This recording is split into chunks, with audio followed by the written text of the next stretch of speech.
You know what would have been great? Pass a bill that cuts taxes. If Obama's going to veto something, make it a bill that cuts taxes for middle-class people. Or go ahead and pass Simpson-Bowles or some version of it. Obama's own deficit reduction panel that he totally rejected.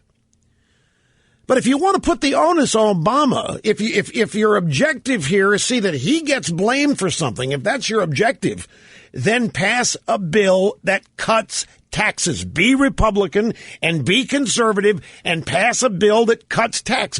Mr. Limbaugh, that is absolutely absurd because everybody knows with the deficit and the national debt that people are not paying enough in taxes. Now, what we need to do is increase taxes on the rich to close the debt. This is my hope. That's just Washington speak. That's narrative stuff. That's right out of the template. That's what everybody inside the Beltway thinks. So think outside the box. If the objective is to put Obama in a hole, if the objective is put the onus on him, then pass something he doesn't like. He's going to reject and veto everything he likes. What is that, Mr. Limbaugh? Do you really mean to say that? Yes. The Republicans have offered him everything he wants. They've had some spending cuts in there that he doesn't really want, but they've offered tax increases on the rich. Major. They've offered him the rates on the rich. They've offered to leave the tax rates on the middle class the same. He says, no way. He wants to go over the cliff. I'll tell you this. I was telling Mr. Snerdley this morning, this theory could be cockeyed. See what you think. There are some people who believe that Obama doesn't want to go over the cliff. I happen to know that Speaker Boehner is one of them. Speaker Boehner is confident that Obama doesn't want to go over the cliff. That's why Speaker Boehner has been writing legislation as he has. Now, I think he does want to go over the cliff, but Speaker Boehner and others think that he doesn't, that this is all a big bluff. Okay. Plan B being defeated. In fact, so soundly that it wasn't even called for a vote. Do you realize what that means? That they were nowhere near having the votes.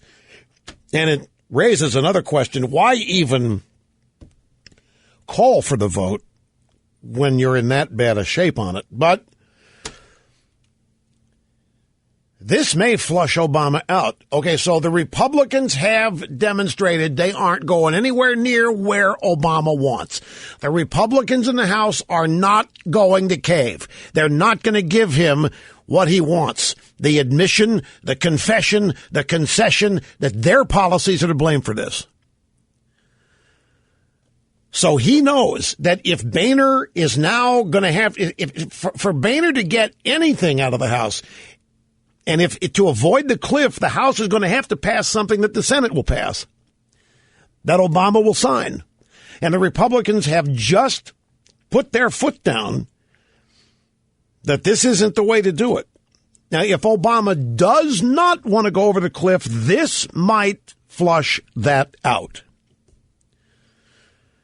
It's a long shot, and I'm just thinking off the top of my head.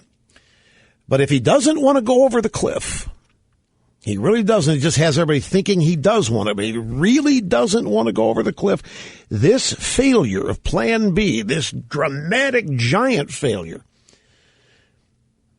is going to tell him he's going to have to make some movement in the Republicans' direction. Now, I happen to think he wants to go over the cliff.